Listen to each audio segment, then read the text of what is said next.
fais ces trois choses, libère-toi de la malédiction et attire la chance, tout cela avec le sel. Avant de commencer, nous allons nous mettre en train et je vais vous passer un petit élément.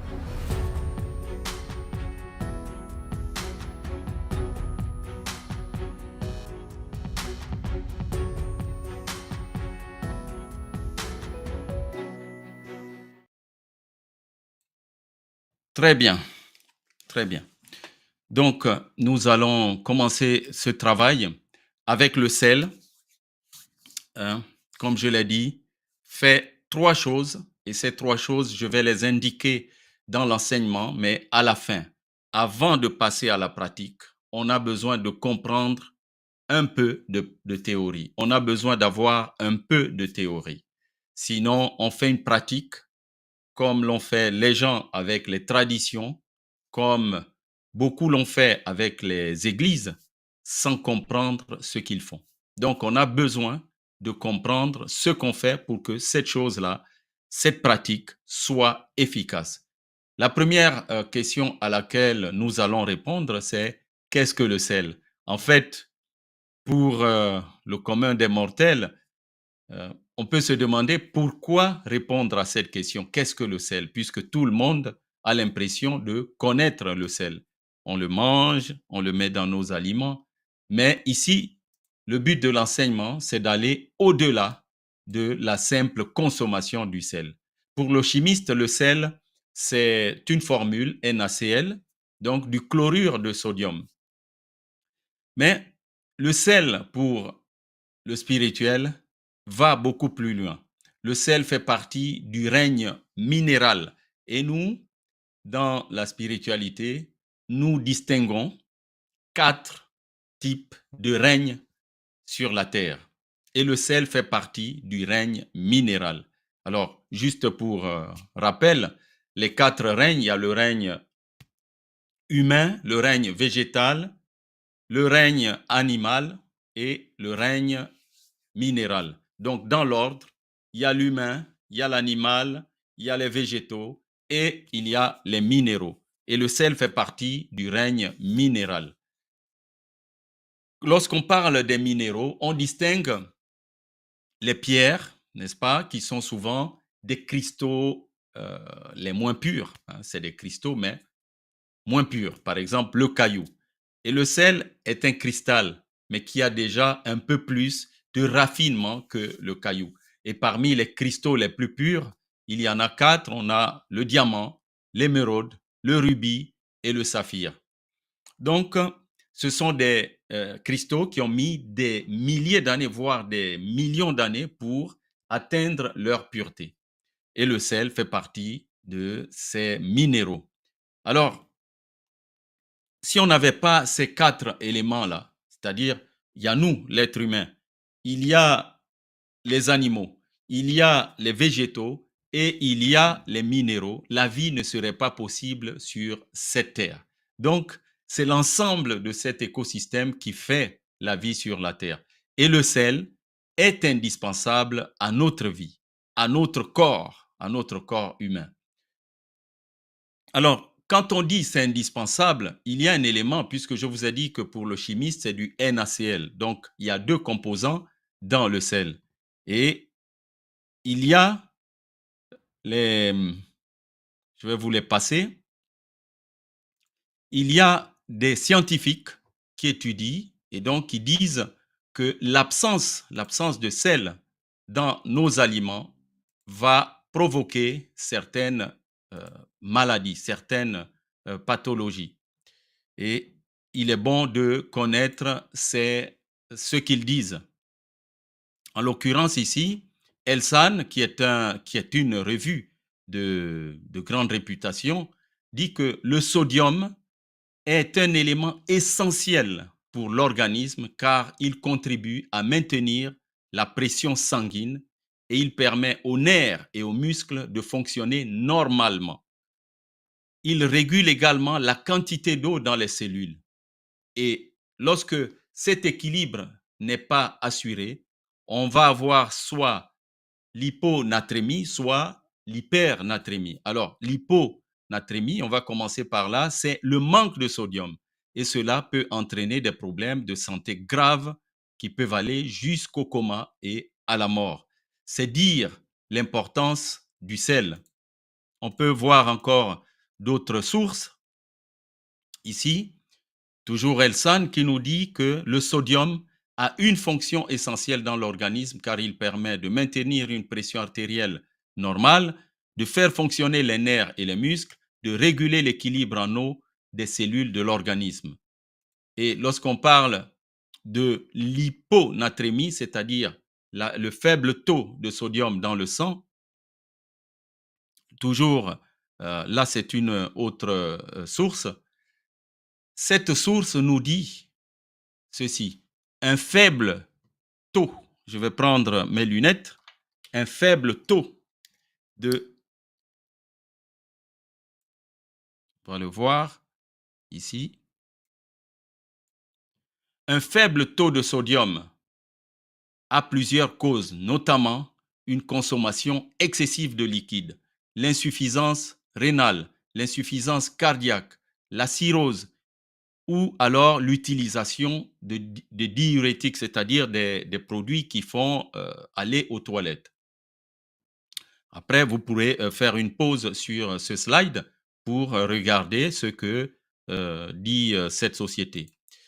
Et on va continuer toujours l'hyponatrémie, hein, c'est un faible taux, etc., avec ses causes.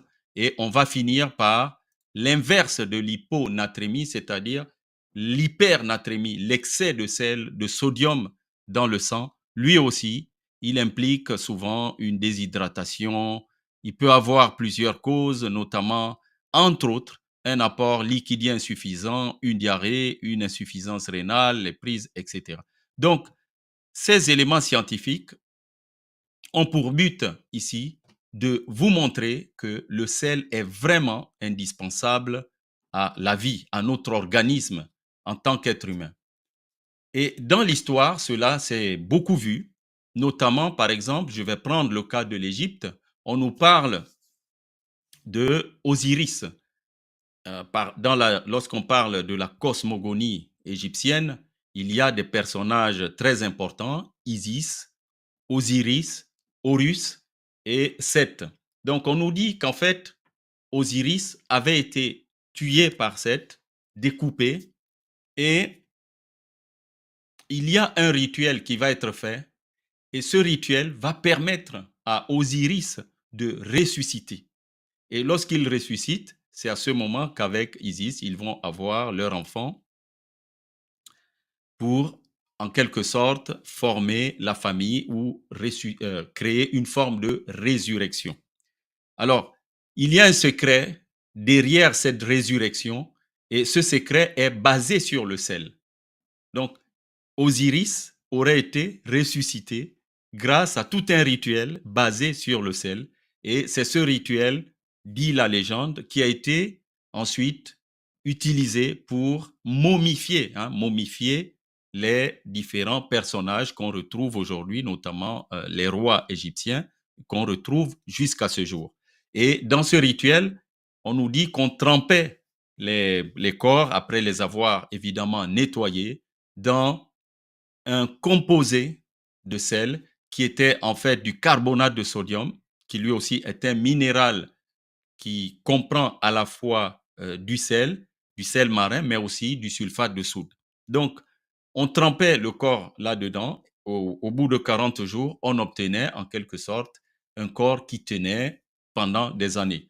Il y a un autre produit qui ressemble beaucoup à ce carbonate de sodium et qu'on consomme dans des pays comme le Tchad, c'est le natron ou la nitrite, n'est-ce pas?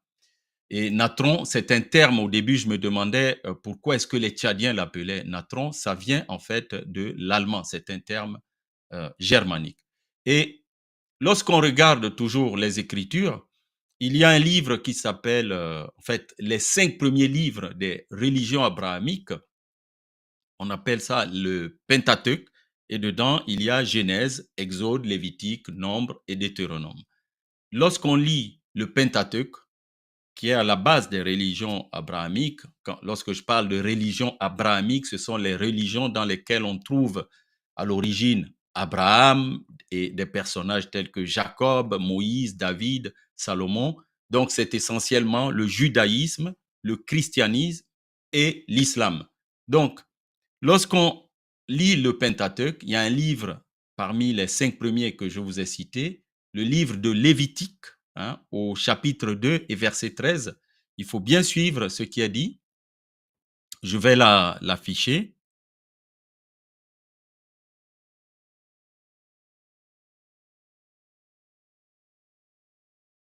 À leur créateur. Et donc, on voit ici qu'il y a eu en fait, dans les religions abrahamiques, un pacte entre Dieu et les humains, et ce pacte est fondé sur le sel. Si on continue, n'est-ce pas?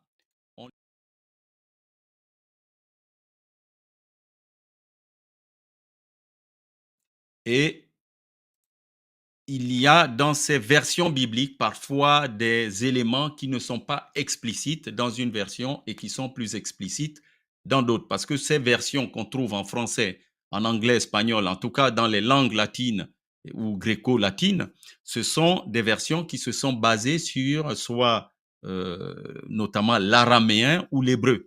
Okay? Donc, il y a parfois des nuances. Donc là, moi, je vous ai cité la partie la Bible Darby, alors que l'une des plus utilisées, par exemple, la Louis II, vous ne trouverez pas cette mention liée au sel. Donc, on voit ici qu'il y a eu, hein, à travers ces deux textes, une confirmation que dans les religions abrahamiques, on voit l'alliance entre Dieu et les hommes et une alliance basée sur le sel. Maintenant, lorsqu'on parle d'alliance, on parle de pacte, eh bien, cela suppose quelque chose d'éternel, quelque chose de durable, quelque chose qui ne va pas se périmer. Et d'ailleurs, vous remarquerez que la plupart des aliments, hein, aujourd'hui, dans la technologie moderne, on les met dans des boîtes de packaging, on vous met souvent la date de péremption à consommer avant telle date. Vous pouvez regarder votre sel, vous ne trouverez pas une date de péremption dessus, hein, à consommer avant telle date. Parce que, en fait, le sel est un minéral qui a cette caractéristique d'être en quelque sorte éternel. Et c'est très intéressant cela parce que cela nous fait penser à la vie éternelle. Et qu'est-ce qui est en réalité éternel? Ce n'est pas notre corps physique, c'est notre âme, c'est notre esprit. Donc là, vous voyez, on commence à entrer dans des considérations invisibles et qui vont nous servir lorsque nous allons faire le rituel tout à l'heure. Mais avant de voir les 3 rituels, ce que vous devez faire, on peut se poser une première question. Pourquoi Dieu, comme on l'appelle dans les religions, nous appelons la supraconscience, n'est-ce pas? Pourquoi la supraconscience va-t-elle faire un pacte avec la conscience? Pourquoi Dieu va-t-il faire un pacte avec les humains?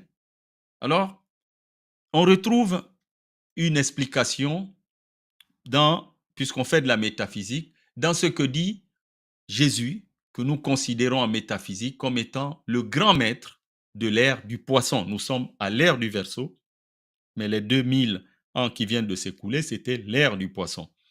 Et Jésus nous dit...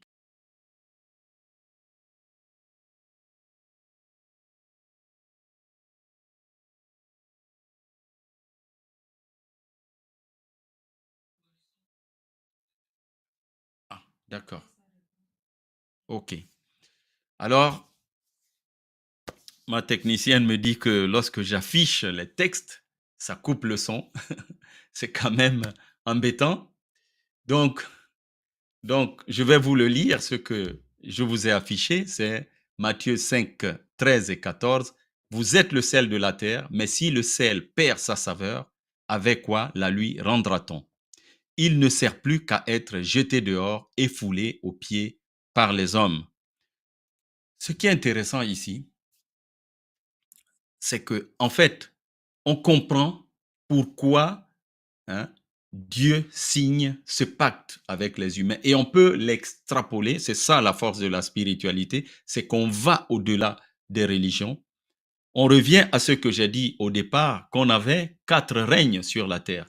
Le règne humain, le règne animal, le règne végétal et le règne minéral. Et le sel, on peut le considérer comme étant faisant partie du règne minéral, donc le dernier dans la hiérarchie. Mais il est très important. Et là, on voit le lien entre l'humain, c'est-à-dire l'homme, et le sel.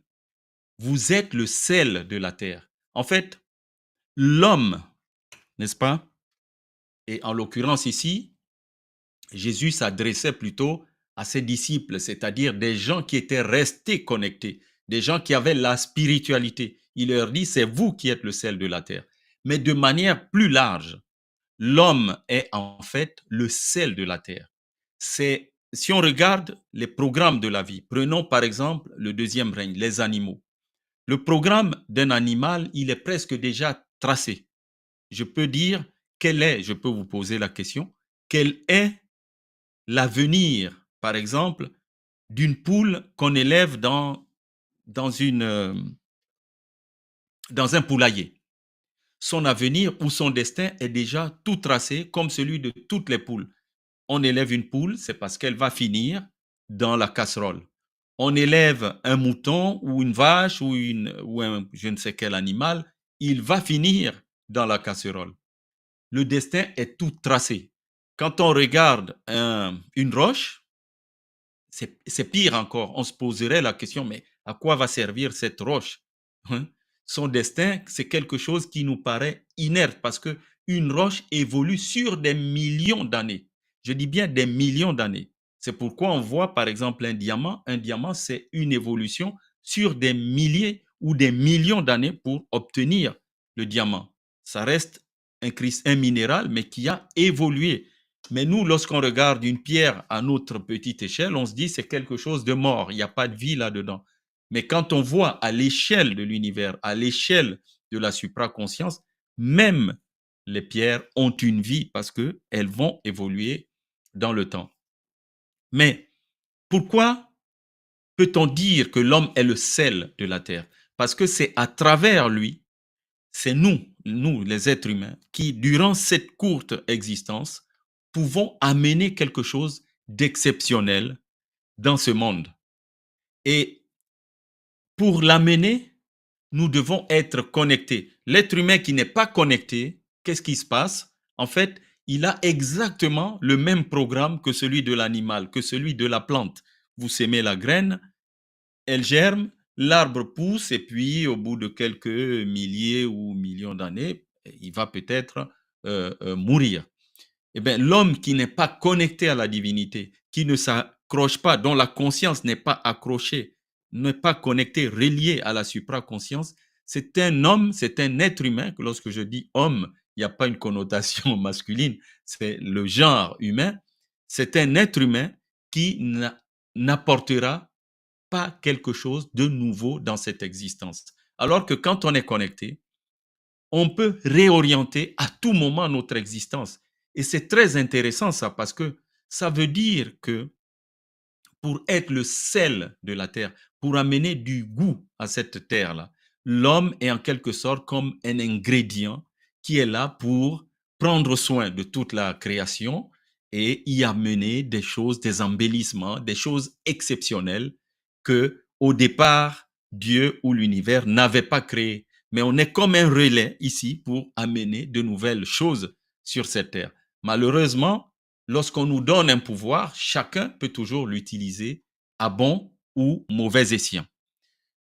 Et autre chose aussi qui est intéressante à travers cela, lorsqu'on nous dit que nous sommes le sel de la terre, c'est que quelque part, en étant le sel et que Dieu ou l'univers a fait un pacte avec les hommes à travers le sel, nous sommes en quelque sorte une perpétuation de l'existence dans le monde de la matière, de l'existence de ce qui est immatériel. Je vais l'expliquer tranquillement. Comme le son se coupe parfois, je vais vous faire passer ce slide. Je ne sais pas si vous le voyez. Voilà. Ce slide, très connu, hein, n'est-ce pas? C'est le dessin du yin et du yang. Je ne sais pas si vous m'entendez. Je vais mettre commentaire. Je ne sais pas si vous m'entendez. Bien. Comme je ne sais pas si vous m'entendez, je vais revenir à l'image où vous me voyez globalement. Donc, je vous ai montré là le yin et le yang. Ça, c'est un dessin, un schéma très connu.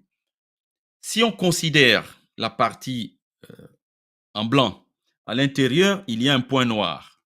Je reprends ici. La partie en blanc, à l'intérieur, il y a un point noir. Et dans la partie noire, il y a un point blanc. OK. Bien. Il y a ma technicienne qui me dit que tout est OK. Alors, supposons que la partie blanche, c'est la supraconscience. C'est Dieu. Et que la partie foncée ici, en noir, c'est le monde de la réalité. Eh bien, dans tout ce qui est, vous voyez, immatériel ou spirituel en blanc, on le retrouve, hein, c'est comme une graine que toute création, tout ce qui a été créé, que ce soit l'être humain, que ce soit l'animal, que ce soit les végétaux, etc., il y a toujours une semence de la divinité en nous. Et donc, ici, dans le monde matériel, vous retrouvez un point, un petit point blanc qui veut en fait dire que dans tout ce qui est immatériel, il y a toujours, dans tout ce qui est matériel, donc physique, il y a toujours une graine de ce qui est immatériel, de ce qui est spirituel.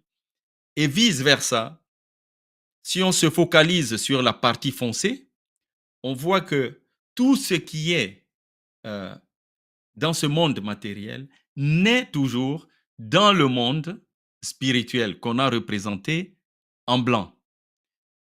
Cela veut dire que derrière, donc, on va noter ça, toute chose matérielle, hein, qui est visible, il y a quelque chose de spirituel, totalement invisible.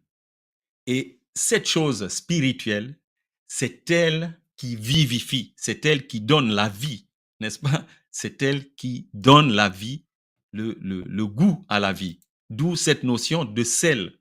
Et cette chose nous paraît invisible, exactement comme lorsqu'on dit aux gens, est-ce que tu as déjà vu la vie? Personne ne sait ce qu'est la vie. Mais nous savons une chose par contraste, la mort. La mort, c'est quoi? C'est lorsque la vie a quitté le corps. Mais c'est difficile de définir ce qu'est la vie. OK?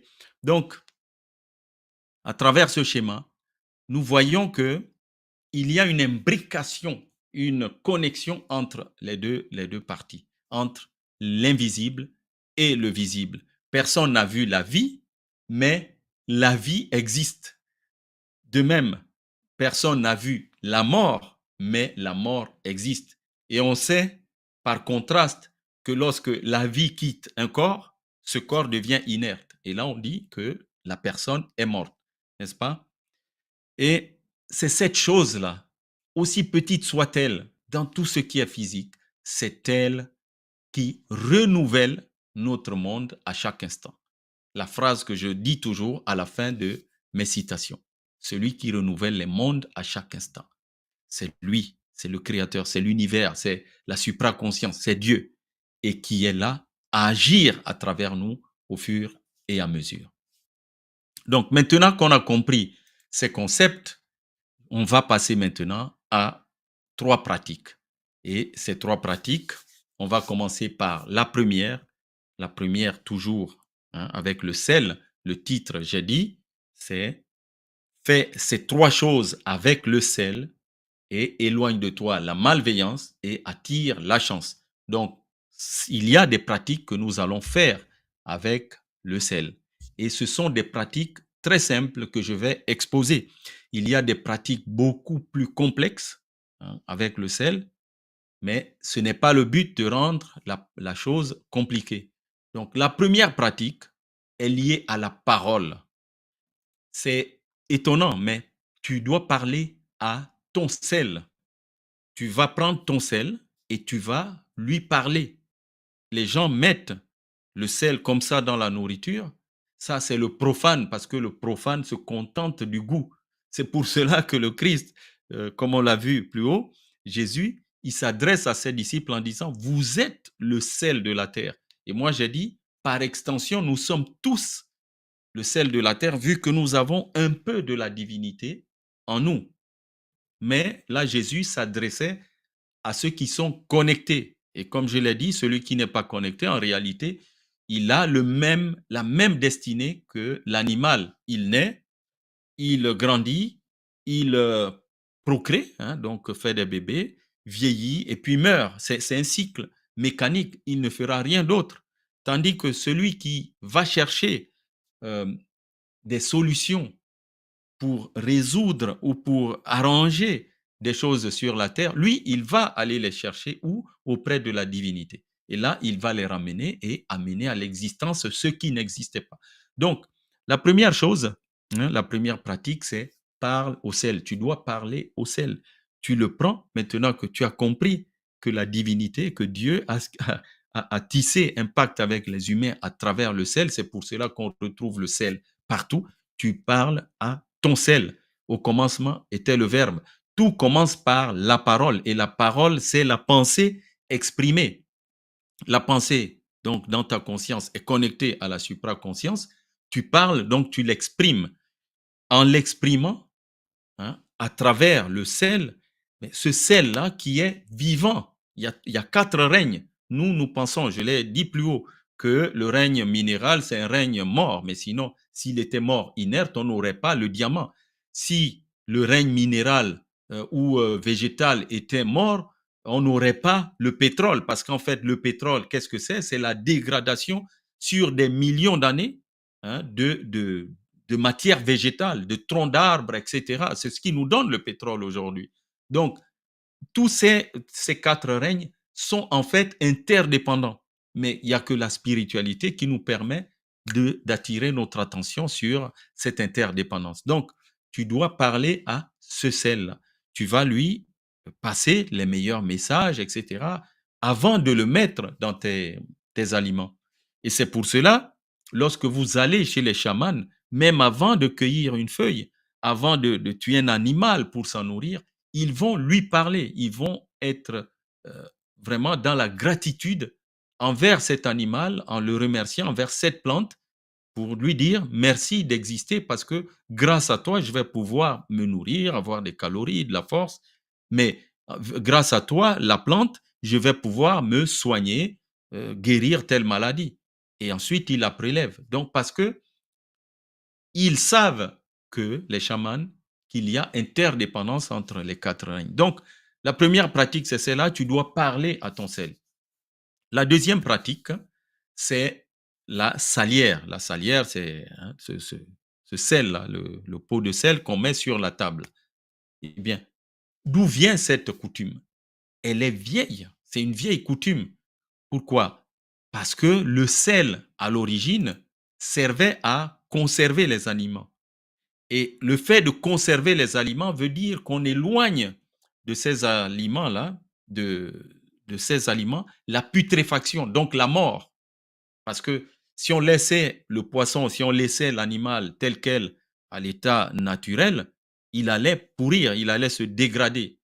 Mais même dans les climats les plus chauds, parce que la salaison, on la pratique aussi dans les pays froids, même dans les pays les plus chauds, là où la dégradation est encore plus rapide, eh bien, on mettait du sel, et on continue à le faire aujourd'hui, on salait les aliments pour les conserver. Donc, et ça donnait lieu à, des, à du commerce, notamment entre l'Asie, l'Europe, etc. Bon, j'ai fait une vidéo déjà sur le sel, tu pourras l'écouter et entendre ce que j'avais déjà expliqué, mais je ne vais pas revenir là-dessus.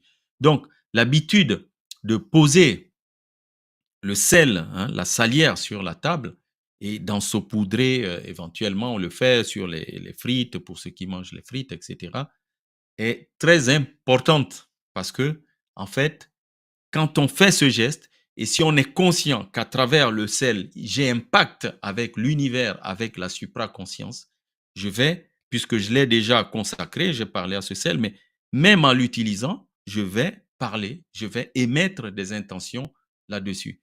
Et donc, le sel devient ainsi un élément pour nous de nous connecter à l'univers, de nous connecter à la spiritualité. Alors que pour le profane, quelqu'un qui va dans, vous connaissez ces fast-food, je ne vais pas citer les noms, quand ils viennent, pour eux, le sel, c'est juste pour saler, pour donner du goût. Point final. Mais ils n'ont pas l'autre face de la capacité qu'a le sel de les aider à manifester, à amener à l'existence des choses qui n'existaient pas. Parce que grâce au sel, on fait un pont avec le monde de l'invisible.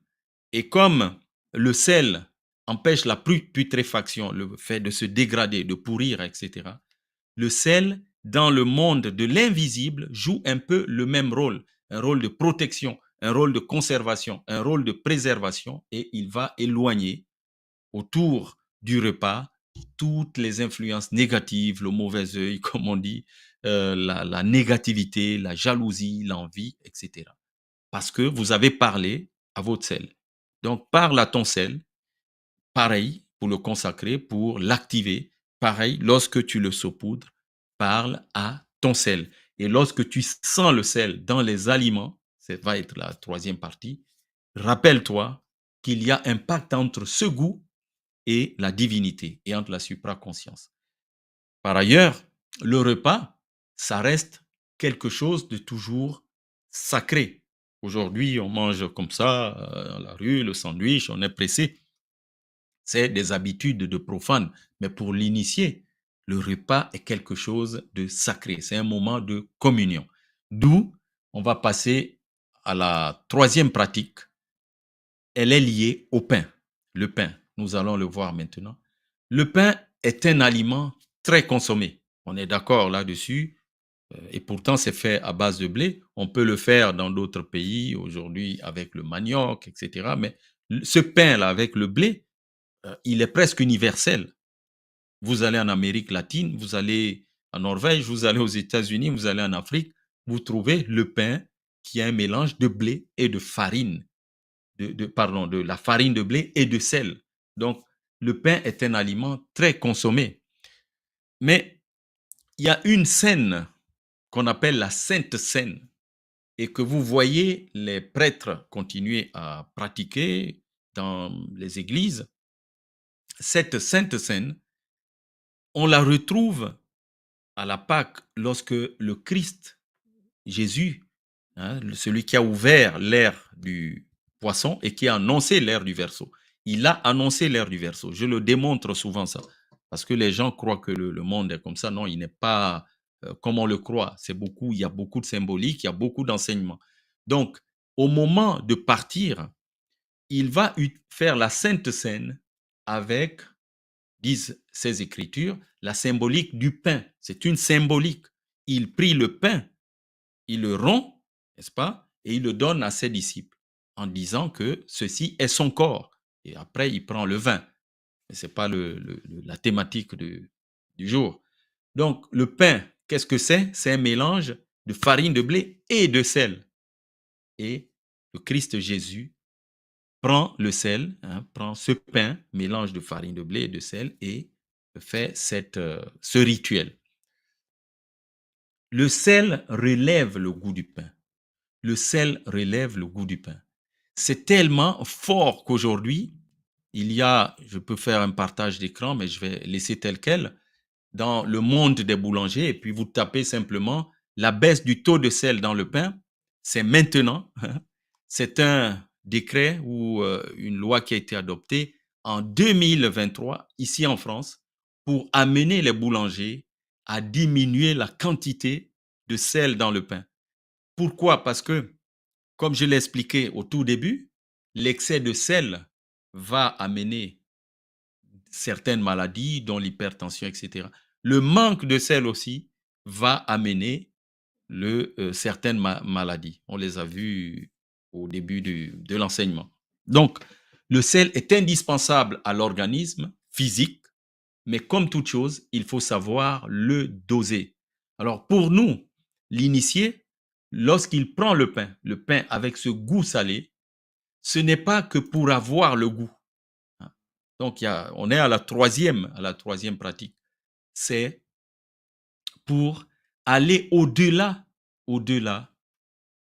de ce simple toucher, ce simple goût, mais pour aller toucher le monde de la spiritualité. Et on le retrouve encore puisque là, j'ai présenté quelques slides, je peux les essayer, mais si ça...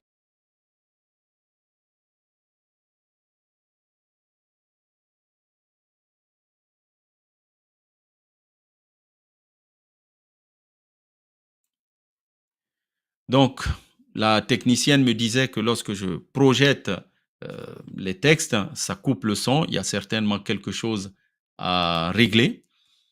Donc, voici ce qu'on retrouve dans Deutéronome, toujours dans les 5 livres, hein, le Pentateuque, qui fonde les religions abrahamiques. Dans Deutéronome 8.3, il nous dit, il faut comprendre le contexte.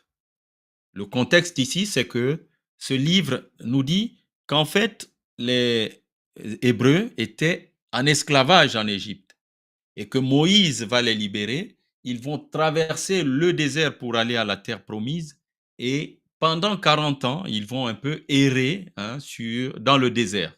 Alors que le désert est petit entre l'Égypte et la terre promise, ils auraient pu le faire en quelques semaines, mais ils vont errer pendant 40 ans. Et c'est le contexte. Et là, c'est Moïse qui parle, ou Dieu qui parle en tout cas à son peuple, il dit, il t'a humilié, il t'a fait souffrir de la faim, et il t'a nourri de la manne. La manne, c'est ces aliments dans le désert qui tombaient du ciel.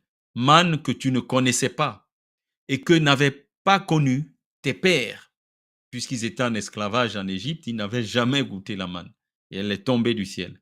Afin de t'apprendre, hein, il t'a humilié, il t'a fait souffrir, il t'a nourri de la manne, etc., afin de t'apprendre que l'homme ne vit pas de pain seulement, mais que l'homme vit de tout ce qui sort de la bouche de l'Éternel.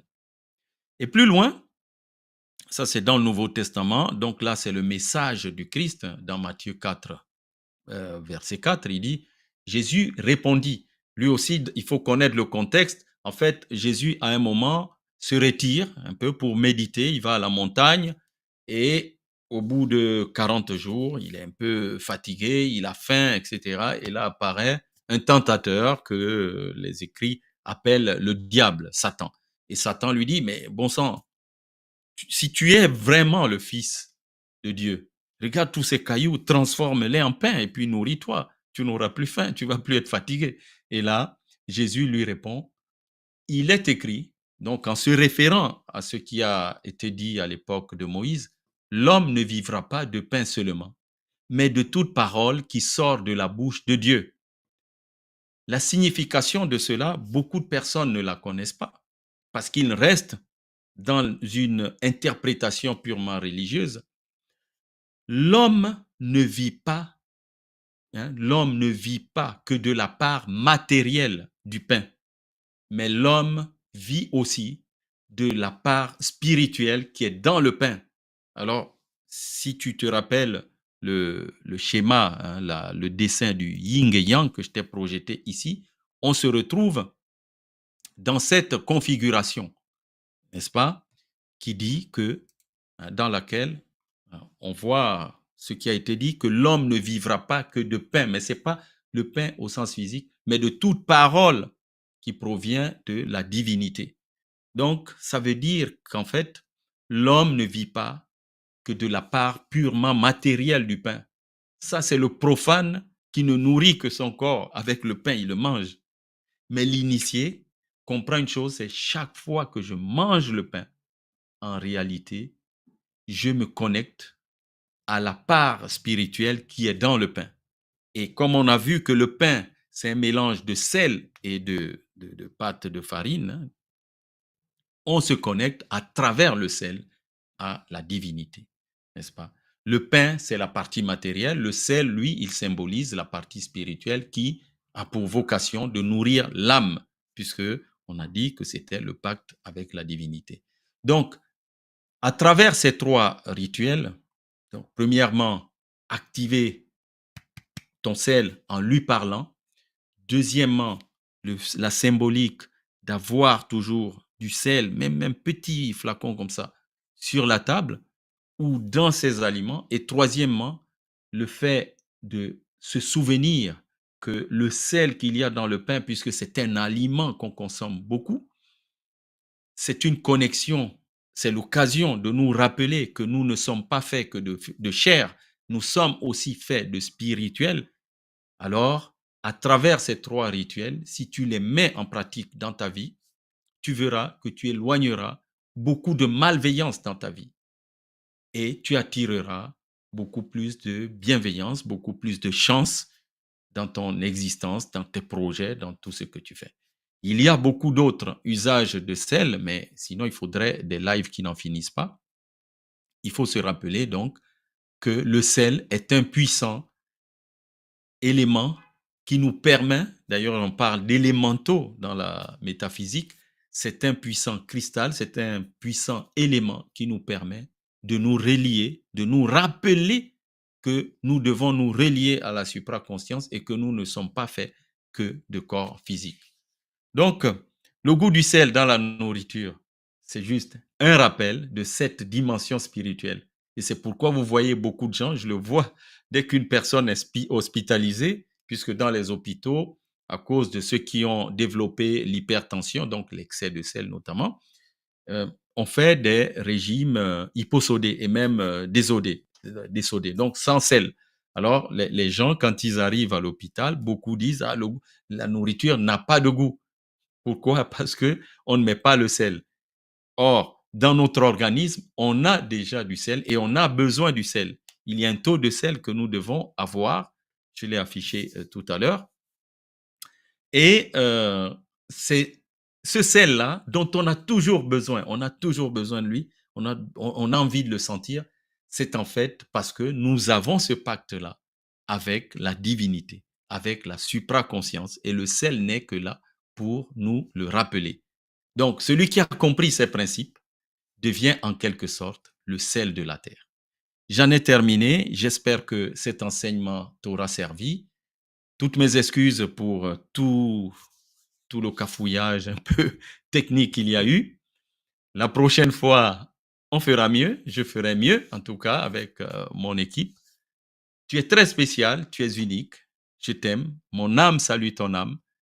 Je remercie tous ceux qui soutiennent la chaîne à travers leurs souscriptions, leurs abonnements et tous ceux qui font des dons à l'association Fédéralitude Club Pionnier. C'est une association qui n'a rien à voir avec mon activité. C'est tout ce qui va là-bas sert aux œuvres humanitaires et sociales. Donc, je t'envoie plein de lumière et que celui qui renouvelle les mondes, hein, vous avez compris avec cette notion de sel, que celui qui renouvelle les mondes à chaque instant soit toujours la source inépuisable de ton inspiration. Donc le sel est là pour te reconnecter à la supraconscience. Voilà. C'était ton ami José Bert sur Fédéralitude, la communauté, et je te donne rendez-vous dimanche prochain pour un autre enseignement, toujours pour améliorer ta vie, pour t'élever avec les dimensions métaphysiques et spirituelles. Voilà, j'en ai terminé et je te dis à très bientôt. Par contre, si parmi vous, il y en a qui veulent laisser quelques témoignages ou quelques messages, c'est le moment. Vous pouvez laisser quelques commentaires. Je vais les lire maintenant. Mais ça ne prendra pas plus de 10 minutes.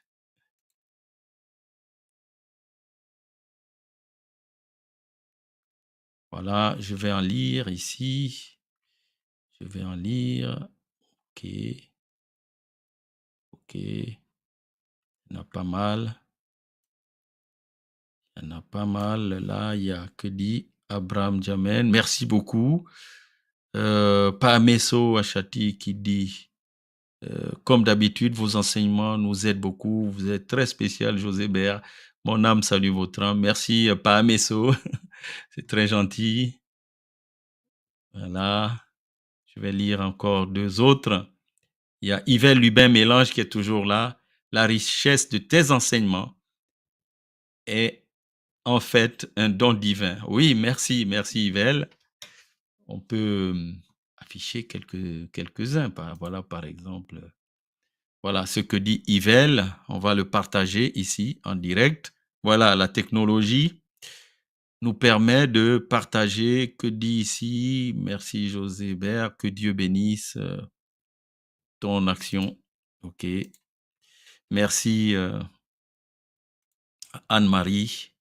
Anne-Marie Laure qui vient de nous laisser. Il y a ici Dalila qui nous dit, je vais le partager avec vous. Nous allons les lire ensemble. Qui dit, merci mentor pour votre fidélité au rendez-vous de l'enseignement. Oui, merci Dalila avec cette technique qui nous amène de temps en temps. Il y a Anne-Marie ici. Merci Anne-Marie. Parler au sel. Que dire au sel? Je ne comprends pas bien. Alors, quand je dis parler, c'est-à-dire, tu vas utiliser le sel, tu vas le mettre dans tes aliments. Et tes aliments vont entrer dans le corps. Les gens font des rituels avec le sel. Les gens font des rituels avec le sel et des rituels très, très puissants. Il y en a, j'en ai parlé de l'un, saupoudrer le sel dans certaines circonstances sur ses chaussures ou en mettre un peu. Bon, il y a plusieurs techniques avec le sel. Donc, mais si tu utilises un sel que tu as, ce n'est même pas toi qui l'as fabriqué. Tu viens, tu le prends dans un commerce. Tu ne sais pas ce qui s'est passé, qui a trituré ce sel, qui l'a mis dans les sachets, qu'est-ce qu'il a dit. Donc, toi, tu vas l'activer. Le sel fait partie des quatre règnes de notre vie sur la terre. Et ces règnes sont tous vivants. Ce n'est pas quelque chose de mort, inerte, qui ne répond pas, qui n'agit pas. Donc, toi, ce que tu vas faire en parlant à ce sel-là, tu vas en quelque sorte y faire passer tes intentions, tout ce que tu veux. Par exemple, c'est un repas, tu vas simplement dire, eh bien, que ce sel, n'est-ce pas, éloigne au cours de ce repas les mauvaises conversations, les conversations, entre guillemets, qui fâchent, qui vont amener le conflit. Que ce sel soit l'occasion pour nous tous de communier autour de ce repas en famille, hein, en ayant la conscience que en chacun de nous, il y a une divinité et que lorsque je parle mal à quelqu'un, lorsque je lui fais du mal, en réalité, c'est à la divinité que je fais mal, n'est-ce pas? Donc, c'est des choses très simples que tu vas communiquer à ton sel, tout simplement. Alors que si tu n'es pas, et ça te permet de revenir au moment présent. Et le moment présent, ce qu'on explique, c'est que c'est le moment de l'éternité. Le passé est passé, le futur n'est pas encore là, donc c'est ces deux moments volatiles, on ne sait même pas s'ils existent. Le seul moment qui existe, c'est celui-ci. Celui-ci, ce moment, je sais que là, je suis en train de me toucher la main, je suis en train de me toucher la joue, je suis en train de me toucher la tête. C'est le moment présent. Mais je ne peux pas toucher ma tête au futur ni au passé. C'est fini, n'est-ce pas? Donc, par de tels rituels, tu reviens au moment présent. Et lorsque tu reviens au moment présent, tu te connectes à la divinité, à la supraconscience, n'est-ce pas? Beaucoup d'accidents ont lieu parce que les gens, à un moment, s'oublient. Ils vont, ils sont ailleurs et puis, boum, c'est trop tard, n'est-ce pas? Donc, c'est des rituels spirituels qui sont très intéressants. Nadège nous dit, depuis que j'utilise la parole sur le sel, je vois les changements dans ma vie. Oui, voilà, voici ce que Nadège nous dit. On peut le partager. Depuis que j'utilise la parole sur le sel, je vois le changement dans ma vie. Merci Nadège. On peut lire la Daniel Niobé. Namasté José, merci pour ton enseignement. Bon début de semaine. Merci, merci, cher frère, cher ami. Hem, il y a d'autres commentaires, on peut lire ici. Si seulement ces enseignements, hem, que nous dit notre ami Matiaba Gandhi Paul, si seulement ces enseignements se donnaient dans les écoles, nous aurions un autre monde. Mais, mais bien sûr, Paul, qui a envie de donner ces enseignements pour que le monde soit différent? Parce qu'en fait, en réalité, c'est ça.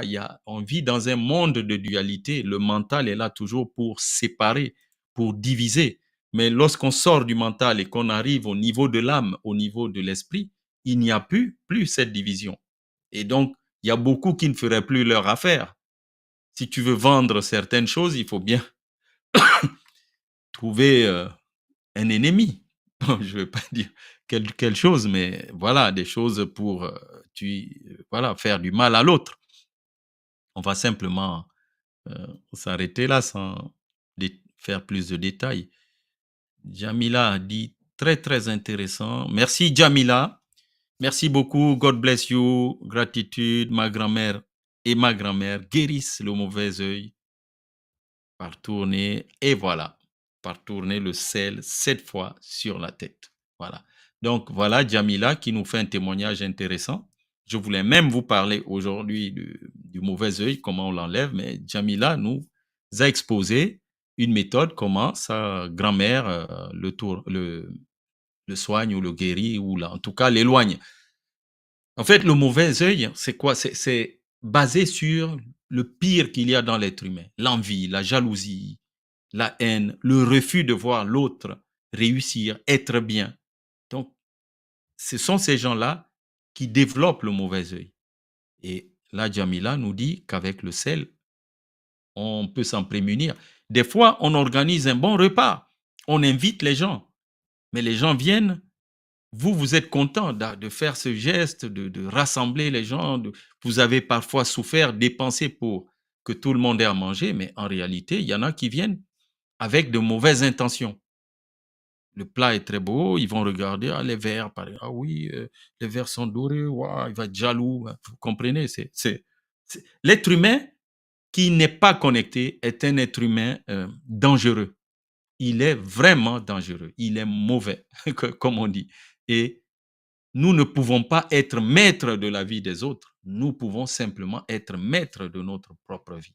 Et pour être maître de sa propre vie, il faut se donner les moyens pour assumer son intégrité. Et comme je dis souvent à mes enfants, l'intégrité, elle est spirituelle, elle est physique, elle est financière, elle est intellectuelle.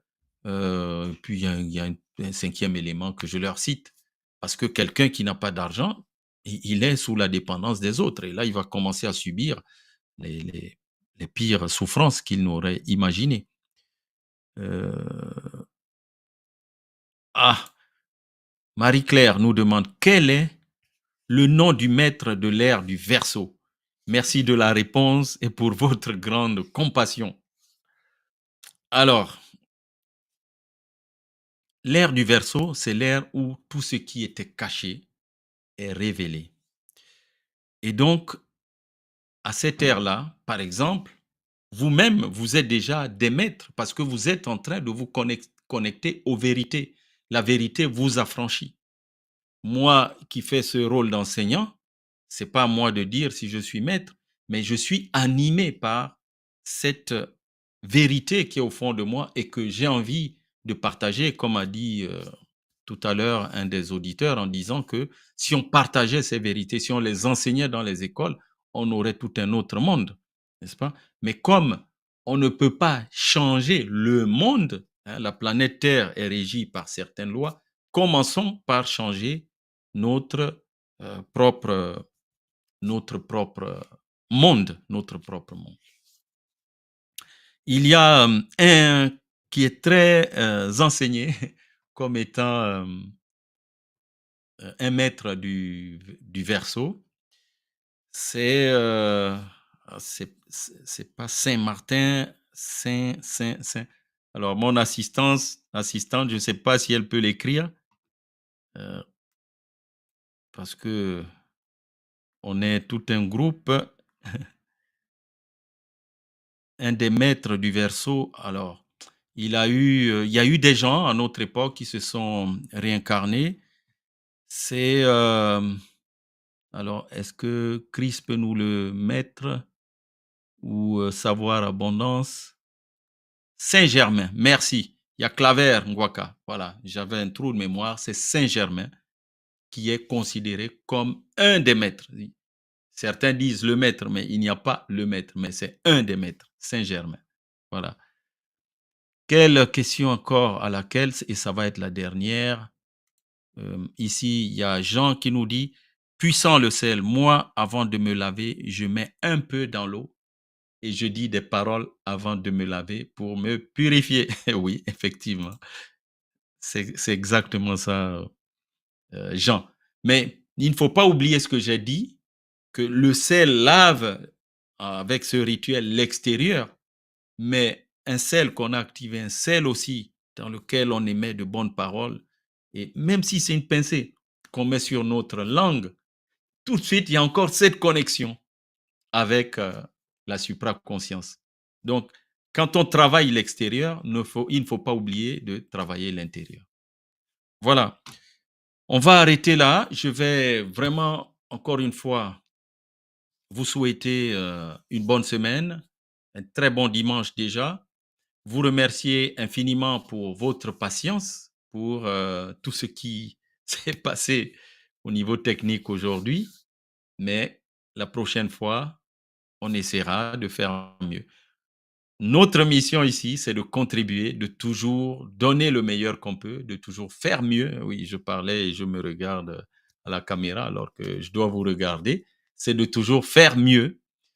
Et il y a toujours des aléas, des choses non prévues et qu'il faut affronter, qu'il faut surmonter. Et c'est ça le but de la vie. Parce que s'il n'y avait pas ces éléments, ces obstacles, la vie serait quelque chose de finalement monotone. Imaginez quelqu'un qui vit de 0 à 100 ans et qu'il n'a jamais rencontré de challenge, de difficultés, de défis, etc. Bien. Mais quand on a la spiritualité, on garde toujours le sourire comme moi, quelles que soient les circonstances. Et c'est tout ce que je peux souhaiter à tous ceux qui suivent cet enseignement. Donc, on va arrêter cet enseignement-là. Je vous envoie plein de lumière et que celui qui renouvelle les mondes à chaque instant soit toujours la source inépuisable de l'inspiration de chacun de nous ici. À dimanche prochain.